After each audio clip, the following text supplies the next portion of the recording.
नमस्कार दोस्तों, मैं आपका दोस्त महावीर ग्रीन स्टार चैनल से फिर आपके सामने लेकर आया हूं एक और अच्छी सी वीडियो। मेरी वीडियो को देखने से पहले मेरे चैनल ग्रीन स्टार को सब्सक्राइब करें, बेल आइकॉन का बटन है उस पर क्लिक करें ताकि आप मेरे चैनल से जुड़ जाएं और जब भी मैं कोई ऐसी वीडियो बनाऊंगा उसका नोटिफिकेशन आपके पास पहुंच जाए। तो दोस्तों, लाइक करें, शेयर करें, कॉमेंट करें। तो आज की वीडियो शुरू करते हैं। वीडियो का जो टॉपिक है वो एनवायरमेंट, उसके अंदर क्वेश्चन आता है।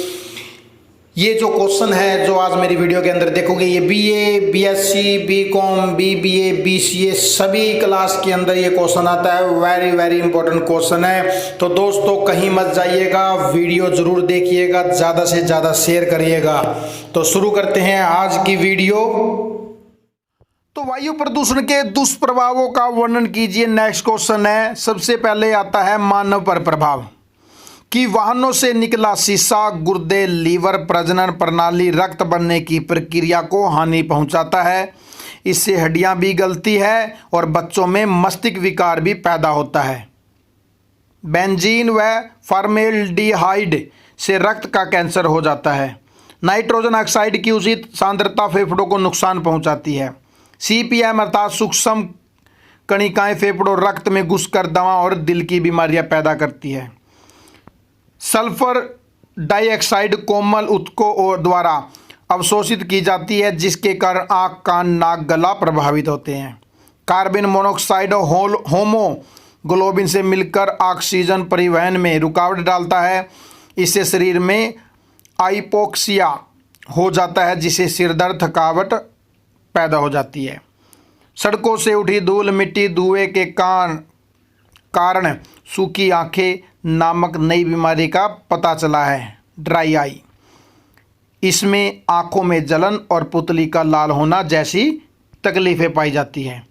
संक्षेप में, प्रदूषित वायु श्वास संबंधी विभिन्न रोगों जैसे ब्रोंकाइटिस, अस्थम, विलिनोसिस, टीबी, निमोनिया, नज़ला, फेफड़ों का कैंसर आदि पैदा करती है। पौधों पर प्रभाव कि वायु प्रदूषणों द्वारा पेड़ों पर लाइकेन की वृद्धि में रुकावट आ जाती है। नाइट्रोजन और फ्लूओराइड के ऑक्साइड फसल की उत्पादकता को कम करते हैं। प्रकाश रासायनिक स्मॉग से पत्तियों का रंग उड़ जाता है। धुएं के कण पत्तियों पर गिरकर पौधों द्वारा भोजन बनाने की प्रक्रिया में बाधा पहुंचाते हैं। हवा में फ्लूओराइड होने से पौधों के पत्ते पीले पड़कर गिर जाते हैं। प्रदूषकों के कारण पत्तों के ऊपर का मोम कम हो जाता है।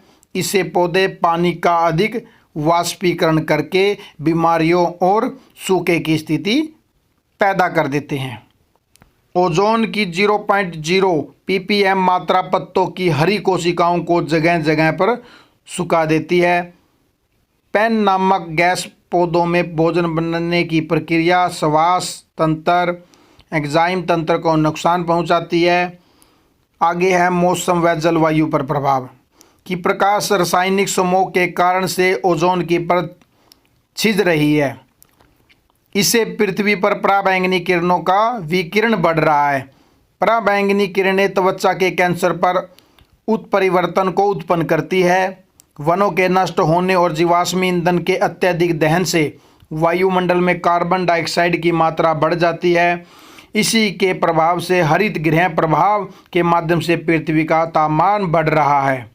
नेक्स्ट, यदि पृथ्वी का तापमान 2 से 3 डिग्री सेल्सियस बढ़ रहा जाता है तो हिम नदियाँ पिघलने लगती है और नदियों में बाढ़ आ जाती है। समुद्र में जल स्तर बढ़ जाता है। द्वीप तटवर्ती भाग डूब जाते हैं। भूमंडलीय ताप क्रम के बढ़ने से वर्षा का क्रम बिगड़ जाता है। इसका प्रतिकूल प्रभाव अप्रत्यक्ष रूप से पौधों, वृक्षों, फसलों और वन्य प्राणियों पर पड़ता है। नेक्स्ट, वायु के अत्यधिक प्रदूषण से अम्लीय वर्षा होने लगती है। अम्लीय वर्षा के जल में कार्बन डाइऑक्साइड अन्य विषैले अम्लों के मिल जाने से बनती है। अम्लीय वर्षा वनस्पतियों को तो हानि पहुंचाती है, पेयजल संकट भी खड़ा हो जाता है। वायु प्रदूषण से विश्व भर में चलने वाले पवनों के भूमंडलीय व्यवस्था बदल सकती है। यदि भारत में मानसून पवनें अस्त व्यस्त हो गई तो इस देश की अर्थव्यवस्था चौपट हो सकती है। जंतुओं पर प्रभाव। वायु प्रदूषण का जंतुओं पर भी प्रभाव पड़ता है जो कि मनुष्य पर होता है। वही प्रभाव होता है जो मनुष्य पर होता है। नंबर 1, प्रदूषित वायु से जंतुओं के नाक, कान, श्लेष्मिक झिल्ली प्रभावित होते हैं। फ्लोराइडों द्वारा जंतुओं की हड्डियां, दांतों का अत्यधिक कैल्सीकरण होता है। इस रोग को फ्लूरोसिस कहते हैं। फ्लूरोसिस से जंतुओं का भार घट जाता है, उन्हें दस्त लग जाती हैं और वे लंगड़े हो जाते हैं। पदार्थों पर प्रभाव भी। प्रकाश, रासायनिक स्मोग, अम्ल वर्षा, रबड़, कपड़ा, धातु तथा भवनों आदि पर प्रभाव डालते हैं। अम्ल वर्षा से जलाशय, झीलें, भूमि प्रदूषित होते हैं। हाइड्रोजन सल्फाइड से चांदी, लेड के पेंटों का रंग उड़ जाता है। ओजोन रबड़ की वस्तुओं का ऑक्सीकरण कर देती है। अम्ल वर्षा और हाइड्रोजन सल्फाइड संगमरमर को भी काला कर देते हैं। मथुरा के तेल शोधन कारखाने के प्रदूषण से ताजमहल पर दुष्प्रभाव की आशंका व्यक्त की जा रही है। अंतर्देशीयता पर प्रभाव। अंतर्देशीयता पर प्रभाव कि कार्बन के कण, धूल, धुआं व अन्य कणीय प्रदूषक वातावरण में प्रकाश को कम करके अंतर्दृश्यता घटा देते हैं। अंतर्दृश्यता का प्रभाव आर्थिक क्रियाकलापों, परिवहन में बाधा, मनोवैज्ञानिक मानसिक दबाव, भय की आशंका को बढ़ाती है। कम अंतर्दृश्यता स्थलीय, हवाई, समुद्री दुर्घटनाओं का भी कारण बन सकती है। नेक्स्ट क्वेश्चन है, वायु प्रदूषण नियंत्रण के प्रमुख उपाय सुझाएं। कैसे नियंत्रण करोगे? सबसे पहले औद्योगिक प्रदूषण नियंत्रण कि नगर को नियोजित करके उनमें विभिन्न प्रकार की गतिविधियों के लिए कटिबंध निर्धारित किए जाएं। उद्योगों के उस भाग में लगाया जाए जहां से नगर की ओर वायु न आती हो और उस दिशा में स्थान, खुले जल, परिवहन, ऊर्जा की पर्याप्त सुविधा उपलब्ध हो। औद्योगिक इकाई की स्थापना की मंजूरी देते समय देख लेना चाहिए कि उत्पाद कौन सा है और या उसका प्रदूषण कितनी मात्रा में होगा। नेक्स्ट, यदि किसी उद्योग का कच्चा माल की भी प्रदूषण का कारण है तो कच्चे माल का विकल्प प्रयोग में लाना चाहिए। यदि कोई विकल्प ही न हो तो उस उद्योग को आवासीय क्षेत्र से बहुत दूर खुले क्षेत्र में लगाना चाहिए। बहुत से उद्योग निर्माण की प्रक्रिया के दौरान प्रदूषक तत्व हवा में छोड़ते रहते हैं। अतः उद्योगों में उन्नत प्रौद्योगिकी, नवीन तकनीकों, प्रणालियों का उपयोग करना चाहिए। नेक्स्ट, तकनीक में परिवर्तन कर पेट्रोल इंजन के स्थान पर डीजल इंजन को प्राथमिकता देनी चाहिए क्योंकि इनमें कम मात्रा में घातक प्रदूषक निकलते हैं। निगरानी रखी जानी चाहिए कि उद्योग वायुमंडल से छोड़ने से पहले तज्य पदार्थों को उपचारण कर रहे हैं या नहीं। औद्योगिक क्षेत्रों के वायुमंडल की नियमित जांच करके प्रदूषण को निर्धारित मानदंडों तक सीमित रखने के उपाय किए जाएं। नेक्स्ट, चिमनियों की ऊंचाई निर्मित इमारतों से 2.5 गुना होनी चाहिए। उनसे निकलने वाले गैसों धुएं की गति 20 मीटर प्रति सेकंड से अधिक नहीं होनी चाहिए। प्रदूषक हल्के और उड़नशील होने चाहिए। नेक्स्ट, औद्योगिक क्षेत्र, सघन परिवहन केंद्रों, अत्यधिक भीड़ भाड़ वाले क्षेत्रों में उपवन, पार्क, वृक्ष लगाने चाहिए। यह एक प्रमाणिक सत्य है कि पेड़ पौधे प्रदूषण को रोकते और हजम करते हैं।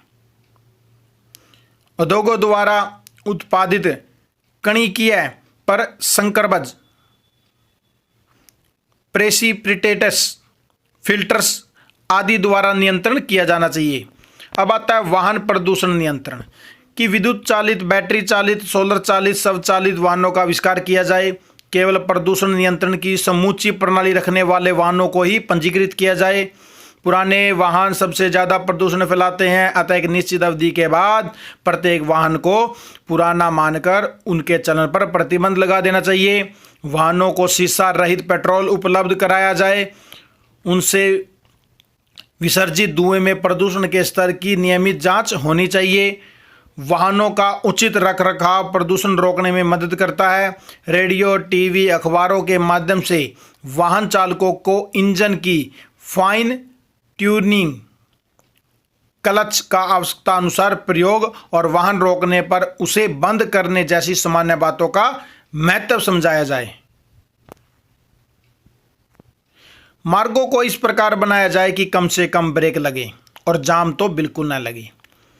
घरेलू ईंधन के परंपरागत साधनों गोबर, लकड़ी, कोयला, मिट्टी का तेल आदि के स्थान पर बायोगैस, सौर ऊर्जा जैसे विकल्प का उपाय बढ़ाया जाना चाहिए। कृषि में रासायनिक उर्वरकों, कीटनाशक को सीमित व सुरक्षित उपयोग किया जाना चाहिए। देश में अप्रयुक्त बेकार हो चुके कीटनाशी रसायनों को नष्ट कर देना चाहिए। घरेलू कूड़ा करकट, सड़ी गली वस्तुओं, बस्तियों के मृत जानवरों को शीघ्र ही शीघ्र किसी उचित ठिकाने पर डाला जाए, इधर उधर नहीं। रेडियोधर्मी विकिरण के रिसाव को रोकने के पर्याप्त प्रबंधों के साथ साथ आणविक कचरे का निपटारा भी मान्य वैज्ञानिक विधियों द्वारा किया जाना चाहिए। परमाणु परीक्षण तो एकदम बंद कर दिया जाना चाहिए। आम लोगों को वायु प्रदूषण के कारणों, उनको दूर करने के उपायों को अधिक से अधिक जानकारी देनी चाहिए। वायु प्रदूषण नियंत्रण कार्यक्रमों में इन लोगों की सहभागिता को सुनिश्चित किया जाना चाहिए।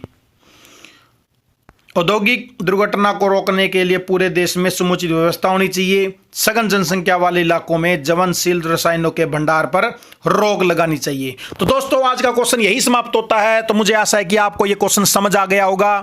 तो मेरी वीडियो को लाइक करें, कमेंट करके मुझे बताएं कि आपको मेरा ये जो क्वेश्चन है कैसा लगा। तो ज़्यादा से ज़्यादा शेयर करें। फिर मिलते हैं नेक्स्ट वीडियो में नेक्स्ट क्वेश्चन के साथ। जय हिंद, जय भारत।